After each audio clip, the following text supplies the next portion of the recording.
नमस्कार दर्शक बंधु, आज हूँ अक्टोबर मास 11 तारिख शनिवार। आज दिन जाकर गुरुत्वपूर्ण खबर पर आसतु नजर पकाइबा। भिडियोटी को शेष पर्यंत देखंतु। मात्र किछि समय मध्य जानिपारे आज दिन संपूर्ण खबर। ता पूर्व चैनल नुआ थिले चैनल को सब्सक्राइब करी पाखरे थिबा बेल आइकन को ऑन करी रखंतु। आसतु नजर पकाइबा प्रथम खबर उपरे। 22 रे आउ एक लघुचाप बंगोपसागर पुणी एक घूर्णिबलय सृष्टि होइछि, जहार प्रभाव रे राज्यर प्रबल वर्षा संभावना रहिछि। एई घूर्णिबलय वर्तमान दक्षिण बांग्लादेश निकटरे थिबा बेले धीरे धीरे ओडिशा निकटवर्ती हेउछि। एहार प्रभाव रे 12 तारिख जाय राज्यर विभिन्न स्थान रे वर्षा संभावना रहिछि। विशेष करी उपकूल एवं दक्षिण ओडिशा रे अधिक वर्षा हेबो बोली पूर्वानुमान करा जाउछि। आसंता 3 दिन पई गंजाम, गजपति, कंधमाल, केन्द्रापड़ा, भद्रक, जगतसिंहपुर और मयूरभंज जिल्ला रे अधिक वर्षा हेबो बोली पाणीपाग केन्द्र पक्षरु कुहा जायछि। एही जिल्ला गुडीकरे पई सतर्क सूचना जारी करा जायछि। पाणीपाग विभाग पक्षरु कुहा जायछि आसंता 22 तारिख आडको बंगोपसागर पुणी एक लघुचाप सृष्टि हेबार आशंका रहिछि। एही लघुचाप अधिक शक्तिशाली हेबार पूर्वानुमान करिछि पाणीपाग विभाग। परवर्ती खबर, ई चालाण 50% कोहल कले सरकार। गाड़ी चलाण समय आईन उल्लंघनकारी कटा जाउतुवा ई चालाण रे कोहल करिसेंती राज्य सरकार। ई चालाण रे सरकार लागू करथिबा जरिमाना रे 50% कोहल करा जायछि। अर्थात जेतिकी परिमाण ई चालाण कटिछि तार अधा अर्थ फाइन बाबद रे भरिबाको हेबो। 2025 जुलाई 31 सुधा कटिथिबा चालाण रे एही रियाती मिलिबो। जेउ क्षेत्र रे 50,000 टंका फाइन कटा जाउतुवा सेठारे 25,000 टंका देबाको पड़िबो। सेपरि 10,000 बदल रे 5,000 एवं 5,000 बदल रे 2500 टंका फाइन देबाको पड़िबो। एने वाणिज्य और परिवहन विभाग पक्षरु विज्ञप्ति जारी करा जायछि। परवर्ती खबर, फेरिले नवीन काहाकु करिवे प्रार्थी, चालिछि कसरत। नुआपड़ा उपनिर्वाचन पूर्व बीजेडी सुप्रीम तथा विरोधी दल नेता नवीन पट्टनायक शुक्रवार दिल्ली रू भुवनेश्वर फेरी आसिछन्ति। नवीन भुवनेश्वर फेरिबा परे प्रार्थी घोषणा नै चर्चा जोर धरिछि। 2,53,624 भोटर विशिष्ट नुआपड़ा आसन रे आसंता नवेम्बर 11 रे उपनिर्वाचन हेबो। कांग्रेस प्रार्थी घोषणा करिथिबा बेले बीजेडी एवं भाजपा प्रार्थी घोषणा करि नाही। अन्य पक्षे बीजेडी सभापति नवीन पट्टनायक नवेम्बर 11 रे अनुष्ठित हेबाकु थिबा नुआपड़ा विधानसभा उपनिर्वाचन प्रचार कार्य को त्वरान्वित करिबा लागि 3टी गुरुत्वपूर्ण कमिटी गठन करिसेंती। एही कमिटी गुडीकरे पूर्वतन मंत्री, वर्तमान पूर्वतन विधायक, जणे राज्यसभा सांसद एवं स्थानीय राजनीतिक नेता मानक शामिल करा जायछि। परवर्ती खबर, 14 जेलु 2 कैदी फेरार घटना। चीफ जेल वार्डन को हेबो लाई डिटेक्शन टेस्ट। कटक 14 जेलु 2 कैदी चंपट मामला पूरा घटना रे जेल कर्मचारी को भूमिका को नहीं संदेह करिछि पुलिस। जेल 5 जन वार्डर एवं चीफ वार्डन को हेबो लाई डिटेक्शन टेस्ट। एथिपई कोर्ट को अनुमति लागि पुलिस आवेदन करिछि। वार्डर एवं चीफ वार्डर निज मतामत देला परे सत्य मिछ परीक्षार सम्मुखीन हेबे। 14 जेलु बंदी चंपट मामला रे तदंतकारी अधिकारी हाथ में लागिछि बड़ सुराग। अलग अलग थिबा 2 फेरार बंदी लाटिन परिसर मोबाइल जबत होइछि। परवर्ती खबर, एसआई नियुक्ति केलेंकारी मामला। क्राइम ब्रांच कार्यालय रे हाजर हेले बणिकर 3 कर्मचारी। ओडिशा पुलिस रिक्रुटमेंट बोर्ड द्वारा परिचालित हेबाकु थिबा ओडिशा पुलिस सब इंस्पेक्टर नियुक्ति केलेंकारी मामला रे क्राइम ब्रांच भुवनेश्वर रे थिबा जणाशुना घरेई कोचिंग सेंटर बणिक उपरे चढ़ाऊ करिथिला। इंस्टीट्यूट रे एसआई आसआई प्रार्थी को तालीम अभियोग रे एही चढ़ाऊ होइछि। गतकाली एही मामला रे अधिक तदंत पई बणिकर 3 जण वरिष्ठ कर्मचारी को कटक क्राइम ब्रांच रो मुख्य कार्यालय रे हाजर हेबा लागि नोटिस जारी करिथिला।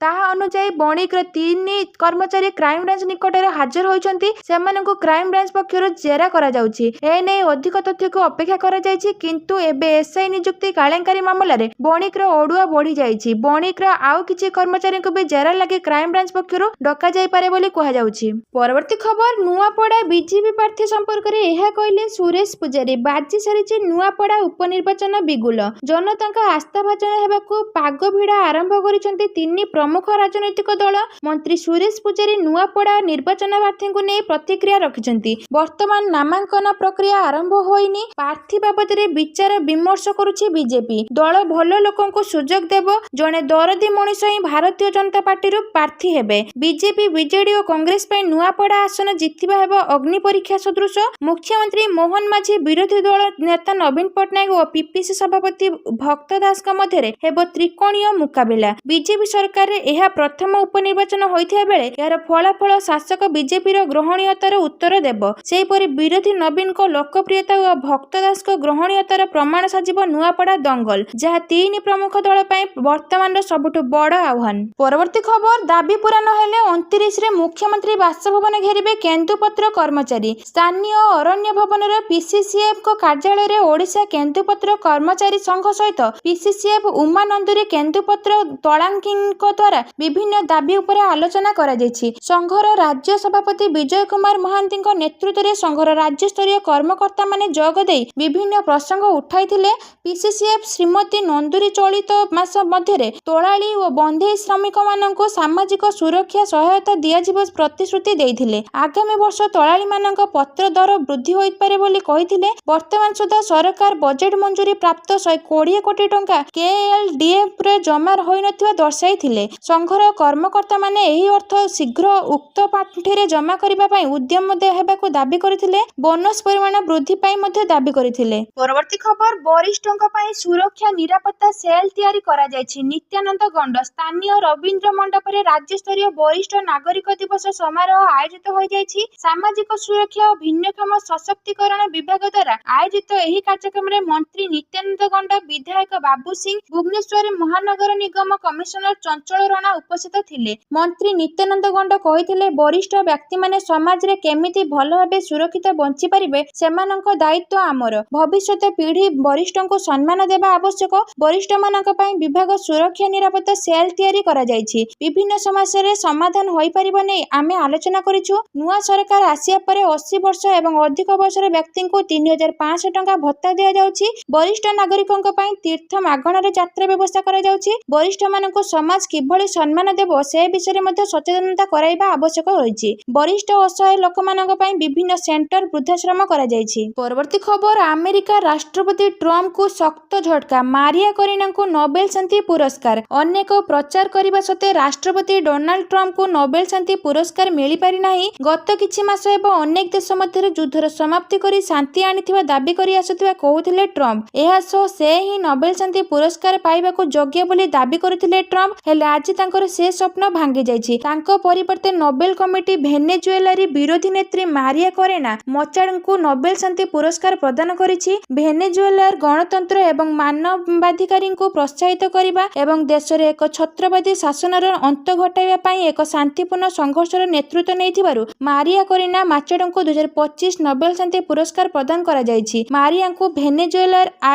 ଆଇରନ୍ ଲେଡି ବୋଲି କୁହାଯାଏ। ପରବର୍ତ୍ତୀ ଖବର, ବିଜେଡି ଉପରେ ବର୍ଷିଲେ ଶ୍ରୀମୟୀ ମିଶ୍ର। ଦଳରେ ନିଲମ୍ବିତ ହୋଇଥିବା ପୂର୍ବତନ ବିଜୁ ଜନତା ଦଳ ନେତ୍ରୀ ଶ୍ରୀମୟୀ ମିଶ୍ର ଦଳକୁ ପୁଣି ଥରେ ଟ୍ରାକ୍କୁ ଆଣିବା ପାଇଁ ଖୋଲାଖୋଲି ଭାବରେ ବିଦ୍ରୋହର ଆହ୍ୱାନ ଦେଇଛନ୍ତି। ଓଟିଭିର ଖୋଲା କଥା କାର୍ଯ୍ୟକ୍ରମ ପାଇଁ ଏକ ସ୍ୱତନ୍ତ୍ର ସାକ୍ଷାତକାରରେ ସେ ସିଧାସଳଖ ଭିକେ ପାଣ୍ଡିଆନଙ୍କ ନାମ ନେଇ ଦଳୀୟ ନେତୃତ୍ୱକୁ ସମାଲୋଚନା କରିଛନ୍ତି ଏବଂ ଅଭିଯୋଗ କରିଛନ୍ତି ଯେ ନିଷ୍ପତ୍ତିଗୁଡ଼ିକୁ ଏକ ସ୍ୱୟଂଶାଳୀ ସର୍ବୋଚ୍ଚ କର୍ତ୍ତୃପକ୍ଷ କେନ୍ଦ୍ରୀକୃତ କରୁଛନ୍ତି। ପରବର୍ତ୍ତୀ ଖବର, ମହାକାଳପଡ଼ା ତହସିଲଦାର ଶିବ ମଲ୍ଲିକଙ୍କୁ ଆୟ ବହିର୍ଭୂତ ସମ୍ପତ୍ତି ଠୁଳ ଅଭିଯୋଗରେ ଗିରଫ କଲା ଭିଜିଲାନ୍ସ। ମହାକାଳପଡ଼ା ତହସିଲଦାର ଗିରଫ, ଆୟ ବହିର୍ଭୂତ ସମ୍ପତ୍ତି ଠୁଳ ଅଭିଯୋଗରେ ଗିରଫ କଲା ଭିଜିଲାନ୍ସ। କେନ୍ଦ୍ରାପଡ଼ା ଜିଲ୍ଲା ମହାକାଳପଡ଼ା ତହସିଲ ଶିବ ମଲ୍ଲିକଙ୍କୁ ଗିରଫ କରିଛି ଭିଜିଲାନ୍ସ। ଚଢ଼ାଉ ବେଳେ 4ଟି ବିଲ୍ଡିଂ, 7ଟି ଦାମୀ ପ୍ଲଟ, 18 ଲକ୍ଷ ଟଙ୍କା ବ୍ୟାଙ୍କ ଜମା ଟଙ୍କା ସହ ପ୍ରାୟ 1.5 ଲକ୍ଷ ଟଙ୍କାର କ୍ୟାସ୍ ଠାବ କରିଛି ଭିଜିଲାନ୍ସ। 20,000 ଟଙ୍କା ଲାଞ୍ଚ ନେଉଥିବା ବେଳେ ମାଡ଼ି ବସିଲା ଭିଜିଲାନ୍ସ। ଗତ 24 ତାରିଖରେ ଗିରଫ କରି କୋର୍ଟ ଚାଲାଣ କରିଥିଲା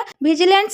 ଆୟର 90% ଅଧିକ ସମ୍ପତ୍ତି ଠୁଳ କରିଛନ୍ତି ଶିବ ମଲ୍ଲିକ। ଆୟ ବହିର୍ଭୂତ ସମ୍ପତ୍ତି ଠୁଳ ମାମଲାରେ କଟକ ଭିଜିଲାନ୍ସ ଥାନାରେ ରୁଜୁ ହୋଇଛି ମାମଲା। ପରବର୍ତ୍ତୀ ଖବର, ଦେଶବାସୀ କଂଗ୍ରେସର ପ୍ରତାରଣାକୁ ସବୁଦିନ ମନେ ରଖିବେ, ମନୋଜ ମହାପାତ୍ର। କଂଗ୍ରେସ ଦେଶ ଓ ରାଜ୍ୟବାସୀଙ୍କୁ ପ୍ରତାରଣା କରି ଏବେ ଲୋକଙ୍କୁ ଭୁଆଁ ବୁଲାଇବା ପାଇଁ ଓ ଗଣମାଧ୍ୟମରେ ରହିବାକୁ ଆନ୍ଦୋଳନ କରୁଛନ୍ତି। କଂଗ୍ରେସ ପକ୍ଷରୁ ଯେଉଁ ପ୍ରତାରଣା ଦିବସ ପାଳନ କରାଯାଉଛି ତାହାର କୌଣସି ପ୍ରଭାବ ନାହିଁ। ସେମାନେ ଯେଉଁ ପ୍ରତାରଣା କଥା କହୁଛନ୍ତି ବାସ୍ତବରେ ଏହି ଦଳ କେନ୍ଦ୍ରର 50 ବର୍ଷ ଓ ରାଜ୍ୟର 40 ବର୍ଷ ଧରି ସରକାରଙ୍କ ରହି ନିଜର ବ୍ୟକ୍ତିଗତ ସ୍ୱାର୍ଥ ସାଧନ କରି ଦେଶର ଜନସାଧାରଣଙ୍କୁ ପ୍ରତାରଣା ଦେଇ ଆସିଛି। ଏଥିପାଇଁ ଦେଶର ସାଧାରଣ ଜନତା ସେମାନଙ୍କୁ ଜବାବ ଦେଇଛନ୍ତି ବୋଲି ରାଜ୍ୟ କାର୍ଯ୍ୟାଳୟର ଅନୁଷ୍ଠିତ ପ୍ରେସ୍ ବିବୃତ୍ତିରେ ରାଜ୍ୟ ମୁଖପାତ୍ର ମନୋଜ ମହାପାତ୍ର କହିଛନ୍ତି। ପରବର୍ତ୍ତୀ ଖବର, ସୋସିଆଲ ମିଡିଆରେ ଗୁଜବ ସୃଷ୍ଟି କରୁଥିବା ବ୍ୟକ୍ତିଙ୍କୁ ସିପିଙ୍କ କଡ଼ା ଚେତାବନୀ। ସୋସିଆଲ ମିଡିଆରେ ଗୁଜବ ସୃଷ୍ଟି କରୁଥିବା ବ୍ୟକ୍ତିଙ୍କୁ ସିପିଙ୍କ କଡ଼ା ଚେତାବନୀ। ଆବଶ୍ୟକ ହେଲେ ଦେଶଦ୍ରୋହୀ ମାମଲା ରୁଜୁ କରାଯିବ କହିଲେ ପୋଲିସ କମିଶନର। ଦରଗା ବଜାର ଓ କଦମ ରସୁଲରେ ପୋଲିସର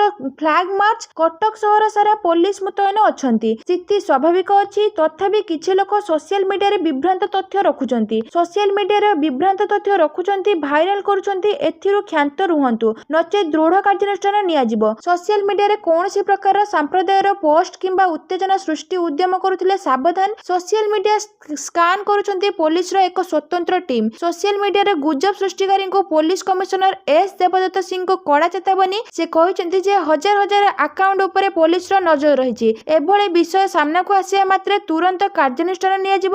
ଆବଶ୍ୟକତା ବେଳେ ଦେଶଦ୍ରୋହୀ ମାମଲା ରୁଜୁ କରାଯିବ। ଦୃଢ କାର୍ଯ୍ୟାନୁଷ୍ଠାନ ଗ୍ରହଣ କରାଯିବ ବୋଲି ପୋଲିସ କମିଶନର କହିଛନ୍ତି। ପରବର୍ତ୍ତୀ ଖବର, ପିତବାସ ପଣ୍ଡା ମର୍ଡର ମିଷ୍ଟ୍ରି। 2 ଯବାନଙ୍କ ସହ 7 ଜଣଙ୍କୁ ଅଟକ ରଖି ପଚରାଉଚରା। ଆଇନଜୀବୀ ତଥା ବିଜେପି ନେତା ପିତବାସ ପଣ୍ଡାଙ୍କୁ ଗୁଳି କରି ହତ୍ୟା ଘଟଣାକୁ ବିତିଛି 4 ଦିନ। ତଥାପି କିଏ ମୁଖ୍ୟ କର୍ପୋଟଦାର ସେ ନେଇ ପତ୍ତା ମିଳୁନି। ସବୁ ଦିଗରୁ ପୋଲିସ ତଦନ୍ତ ଜାରି ରଖିଛି। ଏହି ଘଟଣାରେ 2 ଯବାନଙ୍କ ସମେତ 7 ଜଣଙ୍କୁ ପୋଲିସ ଅଟକ ଥିବା ସୂଚନା ମିଳିଛି। ହତ୍ୟା ପୂର୍ବରୁ ପରର ସିସିଟିଭି ଫୁଟେଜ ପୋଲିସ ସଂଗ୍ରହ କରିଛି। ପୂର୍ବରୁ 4 ଜଣ ସନ୍ଦିଗ୍ଧଙ୍କୁ ଉଠାଇ ନେଇ ପଚରାଉଚରା କରିଥିଲା। ତେବେ ସେମାନଙ୍କ ସମ୍ପୃକ୍ତି ଥିବା କି ନେଇ ସ୍ପଷ୍ଟ ହୋଇନଥିବା ସୂଚନା ମିଳିଛି। ସୂଚନା ଥାଉ କି କୁମାର ପୂର୍ଣ୍ଣିମା ରାତି 10ଟାରେ ପିତବାସଙ୍କୁ ହତ୍ୟା ହୋଇଥିଲା। ବ୍ରହ୍ମପୁର ଟାଉନ ଏସଡିପିଓ ପ୍ରିୟସ ରଞ୍ଜନ ଛଟରାୟ ତଦନ୍ତ ଜାରି ରଖିଛନ୍ତି। ବୈଦ୍ୟନାଥପୁର ଟାଉନ ବଡ଼ବଜାର ନିମଖଣ୍ଡି ଗଳାନ୍ତର ଥାନାରେ ବଛା ବଛା ପୋଲିସ ଅଧିକାରୀମାନେ ଏହି ଘଟଣାରେ ଅପରାଧୀଙ୍କୁ ଧରିବା ପାଇଁ ଦିନରାତି ଏକ କରିଦେଇଛନ୍ତି। ସିସିଟିଭି ଫୁଟେଜ ପାଇବା ପରେ ଖୁବ୍ ଶୀଘ୍ର ଅପରାଧୀ ନିକଟରେ ପୋଲିସ ପହଞ୍ଚିବ ବୋଲି ଆଶା କରାଯାଉଛି। ଦେଶୀ ପିସ୍ତଲକୁ ଗୁଳି କରାଯାଇଥିବା ଜଣାଯାଇଛି। 6ଟି ଟିମ୍ ବିଭିନ୍ନ ଦିଗରେ ତଦନ୍ତ ଜାରି ରଖିଛି। ପରବର୍ତ୍ତୀ ଖବର, 1992 ସବଇନ୍ସପେକ୍ଟର ନିଯୁକ୍ତି ପରୀକ୍ଷା ଅନିୟମିତତା। ଓଡ଼ିଶା ସରକାରଙ୍କୁ 45 ଲକ୍ଷ କ୍ଷତିପୂରଣ ନିର୍ଦ୍ଦେଶ। 1992ରେ ଓଡ଼ିଶା ପୋଲିସର ସବଇନ୍ସପେକ୍ଟର ପଦ ଲାଗି ଅନୁଷ୍ଠିତ ନିଯୁକ୍ତି ପରୀକ୍ଷା ଅନିୟମିତତା ଯୋଗୁଁ କ୍ଷତିଗ୍ରସ୍ତ 3 ପରୀକ୍ଷାର୍ଥୀଙ୍କୁ 15 ଲକ୍ଷ ଟଙ୍କା ଲେଖାଏଁ ସମୁଦାୟ 45 ଲକ୍ଷ ଟଙ୍କା କ୍ଷତିପୂରଣ 2 ମାସ ମଧ୍ୟରେ ଦେବାକୁ ଓଡ଼ିଶା ସରକାରଙ୍କୁ ସର୍ବୋଚ୍ଚ ନ୍ୟାୟାଳୟ ନିର୍ଦ୍ଦେଶ ଜାରି କରିଛନ୍ତି। ନିଯୁକ୍ତି ସୁଯୋଗରୁ ବାଦ୍ ପଡ଼ିଥିବା ଜୟ କିଶୋର ମିଶ୍ର, ଭୁବାନନ୍ଦ ପଟ୍ଟନାୟକ ଓ ପ୍ରଶାନ୍ତ କୁମାର ସାହାଣୀଙ୍କୁ ରାଜ୍ୟ ସରକାର କ୍ଷତିପୂରଣ ରାଶି ପ୍ରଦାନ କରିବେ। ବୁଧବାର ବିଚାରପତି ବିକ୍ରମ ନାଥ, ବିଚାରପତି ସନ୍ଦୀପ ମେହେଟା ଓ ବିଚାରପତି ଏନ୍.ଭି. ଅଞ୍ଜାରିଆଙ୍କୁ ନେଇ ଗଠିତ 3 ଜଣିଆ ଖଣ୍ଡପୀଠରେ ମାମଲାର ଶୁଣାଣି ବେଳେ ଆବେଦନକାରୀଙ୍କ ଓକିଲ ସୁରେଶ ଚନ୍ଦ୍ର ତ୍ରିପାଠୀ ଦର୍ଶାଇଥିଲେ ଯେ ସାମାନ୍ୟ କାରଣରୁ 3 ଜଣଙ୍କୁ ନିଯୁକ୍ତିରୁ ବଞ୍ଚିତ କରାଯାଇଛି। ଓଡ଼ିଶା ଉଚ୍ଚ ନ୍ୟାୟାଳୟର ନିର୍ଦ୍ଦେଶ କ୍ରମେ 13 ବର୍ଷ ପରେ 2 ଅଗଷ୍ଟ 2005ରେ ଅନୁଷ୍ଠିତ ଶାରୀରିକ ପରୀକ୍ଷା ଲୋ ହର୍ଡଲ ଶ୍ରେଣୀର 120 ମିଟର ଦୌଡ଼ି ପରୀକ୍ଷାକୁ 25 ସେକେଣ୍ଡ ବଦଳରେ 3 ପରୀକ୍ଷାର୍ଥୀ 37 ସେକେଣ୍ଡରେ ସମ୍ପୂର୍ଣ୍ଣ କରିଥିଲେ, ଯାହାକି ମାତ୍ର 2 ସେକେଣ୍ଡ ଅଧିକ ଥିଲା। ଓଡ଼ିଶା ପୋଲିସ ସବଇନ୍ସପେକ୍ଟର ନିଯୁକ୍ତି ଦୁର୍ନୀତି ଏକ ସାମାନ୍ୟ ଘଟଣା ଦର୍ଶାଇ ଚଳିତ ସପ୍ତାହରେ ଲୋକଲୋଚନକୁ ଆସିଥିବା ସବଇନ୍ସପେକ୍ଟର ନିଯୁକ୍ତି ଘଟଣା ବିଷୟରେ ନ୍ୟାୟାଳୟଙ୍କ ଦୃଷ୍ଟି ଆକର୍ଷଣ କରିଥିଲେ। 3 ପରୀକ୍ଷାର୍ଥୀଙ୍କ କ୍ୟାରିୟର ପ୍ରଭାବିତ ହୋଇଥିବାରୁ ଓଡ଼ିଶା ସରକାର କ୍ଷତିପୂରଣ ପ୍ରଦାନ କରିବା ପାଇଁ ଆଇନଜୀବୀ ତ୍ରିପାଠୀ ଉଲ୍ଲେଖ କରିଥିଲେ। ଆବେଦନକାରୀଙ୍କ ନିଯୁକ୍ତି ଯୁକ୍ତିରେ ସହମତି ପ୍ରକାଶ କରି ଖଣ୍ଡପୀଠ ପ୍ରତ୍ୟକ୍ଷ କ୍ଷତିଗ୍ରସ୍ତଙ୍କୁ 15 ଲକ୍ଷ ଟଙ୍କା ଲେଖାଏଁ କ୍ଷତିପୂରଣ ପ୍ରଦାନ କରିବାକୁ ନିର୍ଦ୍ଦେଶ ଦେଇଛନ୍ତି। ପରବର୍ତ୍ତୀ ଖବର, ରାମ ମନ୍ଦିର ଶିଖରରେ 21 ଫୁଟ ଧର୍ମଧ୍ୱଜା ବାନ୍ଧିବେ ପ୍ରଧାନମନ୍ତ୍ରୀ ନରେନ୍ଦ୍ର ମୋଦି। ଶ୍ରୀରାମ ଜନ୍ମଭୂମି ମନ୍ଦିର ନିର୍ମାଣ ଏବେ ଚୂଡ଼ାନ୍ତ ପର୍ଯ୍ୟାୟରେ ପହଞ୍ଚିଛି। ଏଥିମଧ୍ୟରେ ଏକ ଐତିହାସିକ କ୍ଷଣ ଆସିବ। ପ୍ରଧାନମନ୍ତ୍ରୀ ନରେନ୍ଦ୍ର ମୋଦି ନଭେମ୍ବର 25 ତାରିଖରେ ଅଯୋଧ୍ୟା ରାମ ମନ୍ଦିର ଶିଖରରେ 21 ଫୁଟ ଦୀର୍ଘ ଧର୍ମଧ୍ୱଜା ବାନ୍ଧିବେ। ଏହି ଧ୍ୱଜାରୋହଣ ସମାରୋହ ସହିତ ମନ୍ଦିରର ନିର୍ମାଣ କାର୍ଯ୍ୟ ଅଧିକାରୀଙ୍କ ରୂପେ ଶେଷ ହେବ। ଏହି କାର୍ଯ୍ୟକ୍ରମ ରାମ ବିବାହ ପଞ୍ଚମୀର ଶୁଭ ଅବସରରେ ଆୟୋଜନ କରାଯିବ। ଶ୍ରୀରାମ ଜନ୍ମଭୂମି ମନ୍ଦିର ନିର୍ମାଣ କମିଟି ଅଧ୍ୟକ୍ଷ ନୃପେନ୍ଦ୍ର ମିଶ୍ର କହିଛନ୍ତି ଯେ ମନ୍ଦିରର ମୁଖ୍ୟ ନିର୍ମାଣ ପାଖାପାଖି ଶେଷ ହୋଇଗଲାଣି। ବାହାର କାନ୍ଥର କାମ ଶେଷ ପର୍ଯ୍ୟାୟରେ ପହଞ୍ଚିଛି। ତେବେ ଶେଷବତାର ମନ୍ଦିର ସପ୍ତ ମଣ୍ଡପ ଓ ପବିତ୍ର ସରୋବର କାର୍ଯ୍ୟ ପୂର୍ଣ୍ଣ ହୋଇଛି। ଏବେ ଭକ୍ତଙ୍କ ଜୋତା ରଖିବା ସ୍ଥାନର ନିର୍ମାଣ ହେଉଛି, ଯାହା ନଭେମ୍ବର ମାସ ବେଳକୁ ଶେଷ ହୋଇଯିବ। ପରବର୍ତ୍ତୀ ଖବର, କ୍ଷେପଣାସ୍ତ୍ର ଯୋଗାଇବ ବ୍ରିଟେନ। $468 ନିୟୁତ ଚୁକ୍ତି ସ୍ୱାକ୍ଷର। 2 ଦିନିଆ ଭାରତ ଗସ୍ତରେ ଆସିଥିବା ବ୍ରିଟେନ ପ୍ରଧାନମନ୍ତ୍ରୀ କେଓ ଷ୍ଟାର୍ମରଙ୍କ ସହ ପ୍ରଧାନମନ୍ତ୍ରୀ ନରେନ୍ଦ୍ର ମୋଦି ଆଲୋଚନା କରିବା ପରେ 2 ଦେଶ ମଧ୍ୟରେ ପ୍ରତିରକ୍ଷା, ଶିକ୍ଷା, ନିବେଶ ଓ ବାଣିଜ୍ୟ କ୍ଷେତ୍ରରେ ସହଯୋଗ ବଢ଼ାଇବାକୁ ଉଭୟ ରାଷ୍ଟ୍ର ସହମତି ହୋଇଛନ୍ତି। ବ୍ରିଟେନ ଭାରତକୁ ହାଲୁକା ବହୁମୁଖୀ କ୍ଷେପଣାସ୍ତ୍ର ଯୋଗାଇବ। ଏଥିପାଇଁ ଉଭୟ ଦେଶ ମଧ୍ୟରେ 350 ନିୟୁତ ପାଉଣ୍ଡର ଚୁକ୍ତି ସ୍ୱାକ୍ଷର ହୋଇଛି। ଏଥିସହିତ ଭାରତୀୟ ବାୟୁସେନାର ପ୍ରଶିକ୍ଷକମାନଙ୍କୁ ବ୍ରିଟେନ ରୟାଲ ଏୟାରଫୋର୍ସର ପ୍ରଶିକ୍ଷଣରେ ସାମିଲ କରିବା ନେଇ ରାଜିନାମା ହେବ। ଭାରତୀୟ ନୌସେନା ପାଇଁ ସାମୁଦ୍ରିକ ବୈଦେଶିକ ବିକାଶ ପ୍ରଣାଳୀରେ ବ୍ରିଟେନ ସହଯୋଗ କରିବ। ମିଳିତ ସମରାଭ୍ୟାସ, ପ୍ରଶିକ୍ଷଣ ଓ ଦକ୍ଷତା ବିକାଶ ଜରିଆରେ ଉଭୟ ପକ୍ଷ ସହଯୋଗ ବଢ଼ାଇବାକୁ ସହମତ ହୋଇଛନ୍ତି। ଏଥିସହିତ ଆଞ୍ଚଳିକ ସାମୁଦ୍ରିକ ସୁରକ୍ଷା ଉତ୍କର୍ଷ କେନ୍ଦ୍ର ପ୍ରତିଷ୍ଠା ପାଇଁ ଉଭୟ ନେତା ପ୍ରତିବଦ୍ଧ ଥିବା କହିଛନ୍ତି। ପରବର୍ତ୍ତୀ ଖବର, ସମ୍ବଲପୁରରେ ବର୍ଜ୍ୟବସ୍ତୁ ପରିଚାଳନାକୁ ସୁଦୃଢ଼ କରିବା ସହ ସ୍ୱଚ୍ଛ ଉର୍ଜା ଉତ୍ପାଦନ ଲକ୍ଷ୍ୟ। ଧର୍ମେନ୍ଦ୍ର, ସମ୍ବଲପୁରରେ ଅଏଲ ଇଣ୍ଡିଆ ସହଯୋଗର ନିର୍ମାଣ ହେବାକୁ ଥିବା କମ୍ପ୍ରେସ୍ଡ ବାୟୋଗ୍ୟାସ ପ୍ଲାଣ୍ଟ ପ୍ରକଳ୍ପର ଅଗ୍ରଗତି ନେଇ କେନ୍ଦ୍ର ଶିକ୍ଷାମନ୍ତ୍ରୀ ତଥା ସମ୍ବଲପୁର ସାଂସଦ ଧର୍ମେନ୍ଦ୍ର ପ୍ରଧାନ ଟେଲିଫୋନ ଯୋଗେ oil India limited CMD, Sambalpur ଜିଲ୍ଲାପାଳ ଏବଂ ସମ୍ବଲପୁର ମହାନଗର ନିଗମର କମିଶନରଙ୍କ ସହ ନୂଆଦିଲ୍ଲୀରେ ଟେଲିଫୋନ ଯୋଗେ ଆଲୋଚନା କରିଛନ୍ତି। ସମ୍ବଲପୁର ସହରର ବର୍ଜ୍ୟବସ୍ତୁ ପରିଚାଳନାକୁ ସୁଦୃଢ଼ କରିବା ଏବଂ ସ୍ୱଚ୍ଛ ଉର୍ଜା ଉତ୍ପାଦନ ଲକ୍ଷ୍ୟରେ ସହଯୋଗରେ ଏହି ପ୍ଲାଣ୍ଟ ସ୍ଥାପନ ହେବ। ଏହି ପ୍ଲାଣ୍ଟ ଦୈନିକ 200 ଟନ୍ ଜୈବିକ ବର୍ଜ୍ୟବସ୍ତୁକୁ ପ୍ରକ୍ରିୟାକରଣ କରି ପ୍ରାୟ 9 ଟନ୍ କମ୍ପ୍ରେସ୍ଡ ବାୟୋଗ୍ୟାସ୍ ଉତ୍ପାଦନ କରିବ। ଏହା ମାନ୍ୟବର ପ୍ରଧାନମନ୍ତ୍ରୀ ନରେନ୍ଦ୍ର ମୋଦି ବର୍ଜ୍ୟବସ୍ତୁର ସମ୍ପଦ ଆହ୍ୱାନର ଏକ ସଫଳ ରୂପାୟନ। ପରବର୍ତ୍ତୀ ଖବର, ଖଣ୍ଡଗିରି ଉଦୟଗିରି ପାହାଡ଼ର ରୂପାନ୍ତର ଏକ ଦୀର୍ଘ ପ୍ରତୀକ୍ଷିତ ନବକରଣ ପାଇବାକୁ ଯାଉଛି। ପଥରକଟା ଗୁମ୍ଫା ପାଇଁ ପ୍ରସିଦ୍ଧ ଏହି ସ୍ଥାନଟି ପ୍ରାୟତଃ ଅପର୍ଯ୍ୟାପ୍ତ ରକ୍ଷଣାବେକ୍ଷଣ ପାଇଁ ସମାଲୋଚନା କରାଯାଇଛି। ଓଡ଼ିଶା ପର୍ଯ୍ୟଟନ ବିକାଶ ନିଗମ ଏବେ ଏହି ଅଞ୍ଚଳକୁ ପୁନର୍ଜୀବିତ ଏବଂ ସୌନ୍ଦର୍ଯ୍ୟକରଣ କରିବା ପାଇଁ କଂକ୍ରିଟ ଯୋଜନା ସହିତ ଆଗକୁ ବଢ଼ିଛି। ଏହି ପଦକ୍ଷେପର ଅଂଶସ୍ୱରୂପ OTDC ଏକ ବିସ୍ତୃତ ପ୍ରକଳ୍ପ ରିପୋର୍ଟ ପ୍ରସ୍ତୁତ କରିଛି ଏବଂ ଏହାକୁ ଅନୁମୋଦନ ପାଇଁ ଜାତୀୟ ସ୍ମାରକୀ ପ୍ରାଧିକରଣକୁ ପ୍ରଦାନ କରିଛି। ଏହି ପ୍ରକଳ୍ପରେ ଲକ୍ଷ୍ୟ ପର୍ଯ୍ୟଟନର ପ୍ରୋତ୍ସାହନ ସହିତ ଐତିହ୍ୟ ସଂରକ୍ଷଣକୁ ସମନ୍ୱିତ କରିବା, ଯେତେବେଳେ ଭାରତୀୟ ପ୍ରତ୍ନତତ୍ତ୍ୱ ସର୍ବେକ୍ଷଣ ନିଶ୍ଚିତ କରିବ ଯେ ସମସ୍ତ ବିକାଶମୂଳକ କାର୍ଯ୍ୟକଳାପ ଏହି ସ୍ଥାନର ଐତିହାସିକ ଗୁରୁତ୍ୱକୁ ସଂରକ୍ଷଣ କରିବ।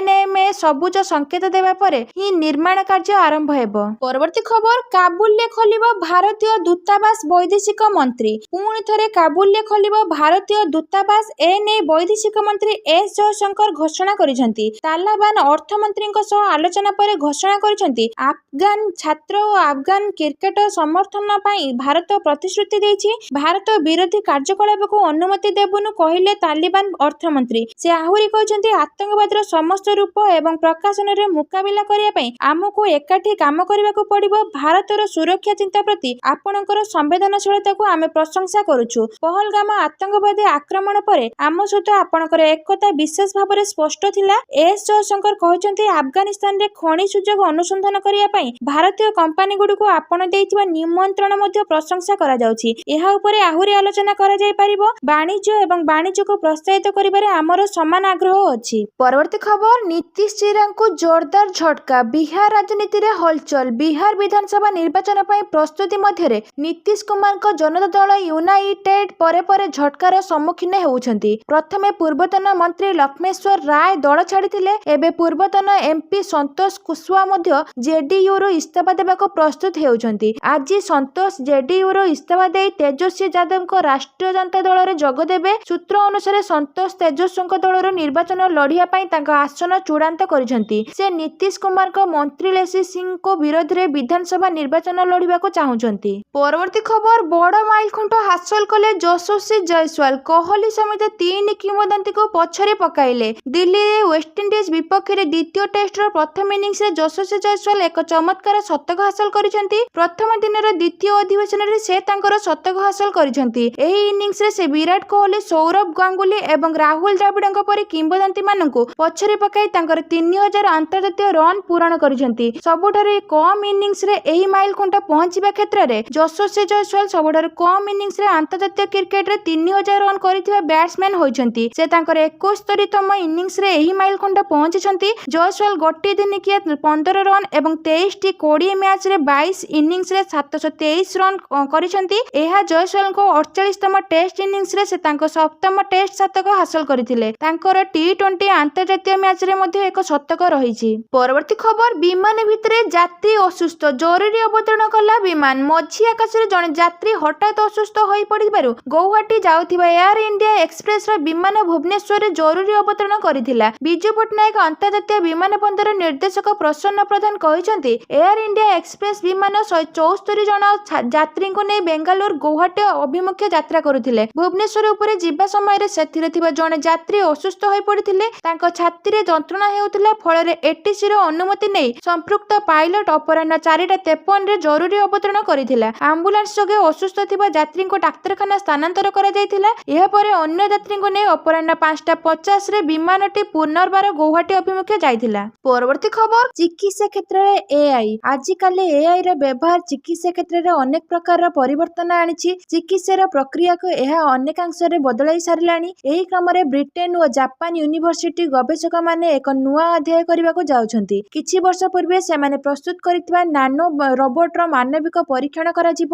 ଏହି ରୋବୋଟ ଆମ ଶରୀର ଭିତରେ ଏଣ୍ଟ୍ରି କରି ବିଭିନ୍ନ ଇଣ୍ଟରନାଲ ଡିଜିଜ ସମ୍ବନ୍ଧରେ ତଥ୍ୟ ବାହାର କରିବ। ତେବେ ଏହି ପରୀକ୍ଷଣ ପାଇଁ ସେମାନେ 20ଟି ରୋବୋଟ ପ୍ରସ୍ତୁତ କରିଛନ୍ତି। ଏହି ରୋବୋଟ ଗୁଡ଼ିକରେ ସେନ୍ସର ଓ କ୍ୟାମେରା ଲାଗିଛି, ଯାହା ଫଳରେ ଏହା ଆମ ଶରୀରରେ ପ୍ରବେଶ କରିବା ପରେ ଶରୀରର ଭିତର ଭାଗରେ କଣ ହେଉଛି ସେ ନେଇ ସମସ୍ତ ତଥ୍ୟ ପାଇପାରିବେ। ପରବର୍ତ୍ତୀ ଖବର, ଆଫଗାନିସ୍ତାନର ବିଭିନ୍ନ ସ୍ଥାନ ଉପରେ ପାକିସ୍ତାନର ଏୟାର ଷ୍ଟ୍ରାଇକ୍। ଆଫଗାନିସ୍ତାନର ବିଭିନ୍ନ ସ୍ଥାନ ଉପରେ ପାକିସ୍ତାନ ହମଲା, କାବୁଲ ସ୍ଥିତ ତେହରିକ୍ ଇ ତାଲିବାନ ପାକିସ୍ତାନର ବିଭିନ୍ନ ଶିବିର ଉପରେ ପାକିସ୍ତାନୀ ଜେଟ୍ କରିଛନ୍ତି ଏୟାର ଷ୍ଟ୍ରାଇକ୍। ଏହାକୁ ନେଇ ଆଫଗାନିସ୍ତାନ ଓ ପାକିସ୍ତାନ ମଧ୍ୟରେ ସମ୍ପର୍କ ତିକ୍ତ ହୋଇଛି। ତାଲିବାନ ବୈଦେଶିକ ମନ୍ତ୍ରୀ ଆମିର ଖାଁ ମୁତ୍ତାକିଙ୍କ ଭାରତ ଗସ୍ତ ବେଳେ ପାକିସ୍ତାନର ରେଡ୍ ଅଲଗା କିଛି ସୂଚିତ କରୁଛି। ଭାରତ ଓ ଆଫଗାନିସ୍ତାନ ମଧ୍ୟରେ ସମ୍ପର୍କକୁ ଟାର୍ଗେଟ କରି ପାକିସ୍ତାନ ଏହି ହମଲା କରୁଥିବା ଚର୍ଚ୍ଚା ହେଉଛି। ପାକିସ୍ତାନ ତାଲିବାନ ବା ତେହରିକ୍ ଇ ତାଲିବାନ ପାକିସ୍ତାନକୁ ଆଫଗାନିସ୍ତାନ ସରକାର ପାଣ୍ଠି ପ୍ରଦାନ କରୁଥିବା ଏହା ବିରୋଧରେ ସ୍ୱର ଉତ୍ତୋଳନ କରି ଆସୁଥିଲା ପାକିସ୍ତାନ। ପରବର୍ତ୍ତୀ ଖବର, ଆସାମ ଗାୟକ ଜୁବିନ ଗର୍ଗଙ୍କ ମୃତ୍ୟୁ ମାମଲା, 2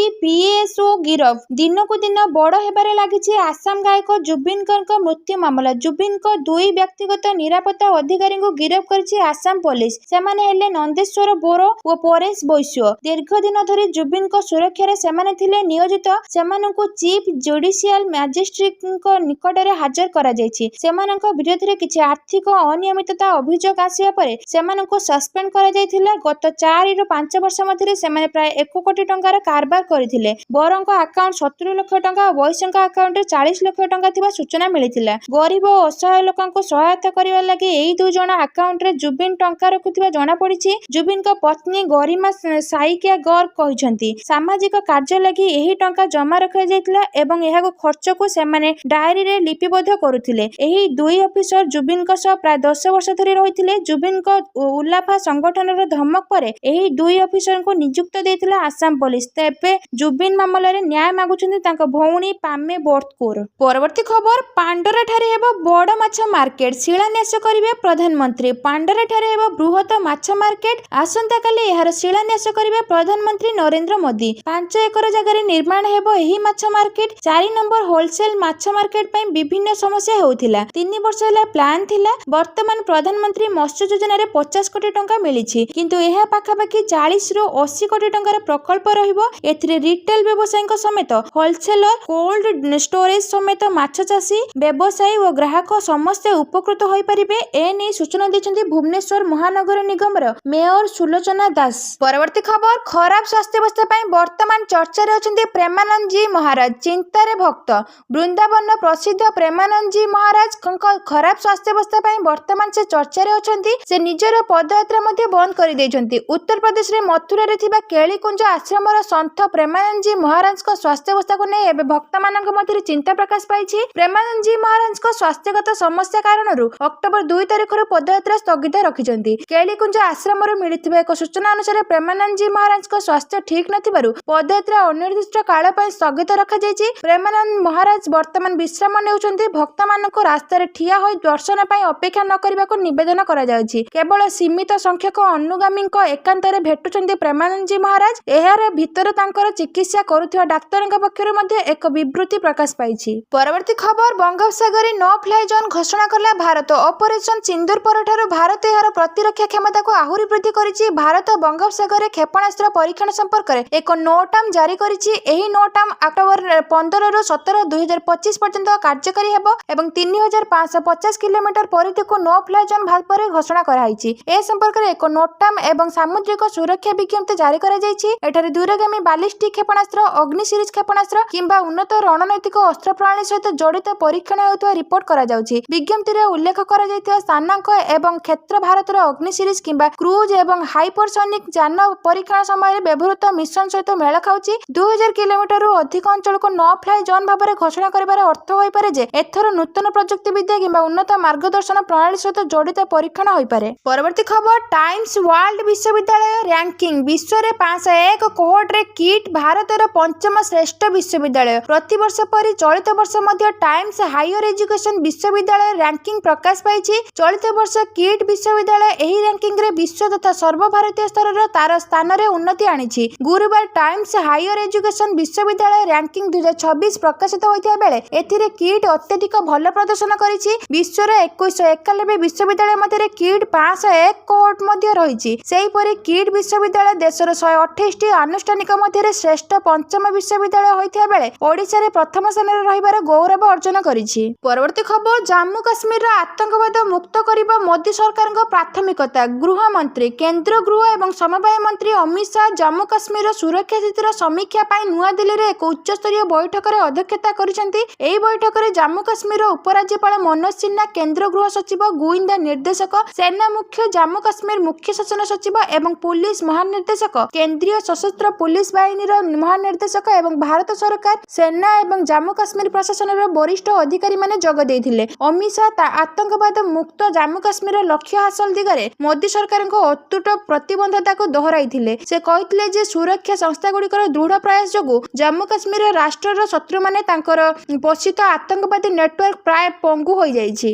ପରବର୍ତ୍ତୀ ଖବର, କାନ୍ତାରା ଟିମ୍କୁ ଭେଟି ପ୍ରଶଂସା କଲେ ମୁଖ୍ୟମନ୍ତ୍ରୀ ରେଖା ଗୁପ୍ତା। ଦିଲ୍ଲୀ ମୁଖ୍ୟମନ୍ତ୍ରୀ ରେଖା ଗୁପ୍ତା କାନ୍ତାରା ଅଧ୍ୟାୟ ଚଳଚ୍ଚିତ୍ରର ଦଳକୁ ଭେଟିଛନ୍ତି। ଏହି ବୈଠକ ରାଜଧାନୀର ମୁଖ୍ୟମନ୍ତ୍ରୀ ଜନସେବା ଗୃହରେ ଅନୁଷ୍ଠିତ ହୋଇଥିଲା। ସାମାଜିକ ଗଣମାଧ୍ୟମରେ ବୈଠକର ଫଟୋ ସେୟାର କରି ମୁଖ୍ୟମନ୍ତ୍ରୀ ଚଳଚ୍ଚିତ୍ରଟି ପ୍ରଶଂସା କରି କହିଛନ୍ତି ଯେ କାନ୍ତାରା ଭାରତୀୟ ସଂସ୍କୃତି ଏବଂ ଆଧ୍ୟାତ୍ମିକ ପରମ୍ପରାର ଆତ୍ମାକୁ ସୁନ୍ଦର ଭାବରେ କଏଦ କରିଛି। ମୁଖ୍ୟମନ୍ତ୍ରୀ ରେଖା ଗୁପ୍ତା ତାଙ୍କ ପୋଷ୍ଟରେ ଲେଖିଛନ୍ତି, ଆଜି ମୁଁ କାନ୍ତାରା ଅଧ୍ୟାୟ 1ରେ ଅଭିନେତା ଏବଂ ନିର୍ଦ୍ଦେଶକ ରିଷଭ ସେଟ୍ଟୀ ଏବଂ ତାଙ୍କ ଦଳ ସହିତ ସାକ୍ଷାତ କରିଛି। ଏହି ଚଳଚ୍ଚିତ୍ରଟି ଭାରତର ଆଧ୍ୟାତ୍ମିକ ଗଭୀରତା ଏବଂ ସାଂସ୍କୃତିକ ଐତିହ୍ୟକୁ ସୁନ୍ଦର ଭାବରେ କଏଦ କରିଛି। ଏହିଭଳି କାର୍ଯ୍ୟ ଆମ ଦେଶର ପରମ୍ପରାର ଆତ୍ମାକୁ ବିଶ୍ୱସ୍ତରରେ ପହଞ୍ଚାଏ। ଏହି ସୁନ୍ଦର ସିନେମା ଯାତ୍ରା ପାଇଁ ମୁଁ ଦଳକୁ ଶୁଭକାମନା ଜଣାଉଛି। ପରବର୍ତ୍ତୀ ଖବର, ଘରେ କୁକୁର ନ ପାଳି ଗାଈ ପାଳ। ମତ୍ସ୍ୟ ଓ ପ୍ରାଣୀ ସମ୍ପଦ ମନ୍ତ୍ରୀ ଗୋକୁଳାନନ୍ଦ ମଲ୍ଲିକ। ଉତ୍ତମ ସ୍ୱାସ୍ଥ୍ୟ ପାଇଁ ନିୟମିତ ଅଣ୍ଡା ଖାଇବା ଦରକାର। ଦିନକୁ ଦିନ ଅଣ୍ଡାର ଚାହିଦା ବଢୁଥିବାରୁ ରାଜ୍ୟ ଅଣ୍ଡା ଉତ୍ପାଦନ ବୃଦ୍ଧିର ଯଥେଷ୍ଟ ସୁଯୋଗ ରହିଛି। କ୍ଷୁଦ୍ର ଓ ନାମମାତ୍ର ଚାଷୀ, ମହିଳା ସ୍ୱୟଂ ସହାୟକ ଗୋଷ୍ଠୀ ଓ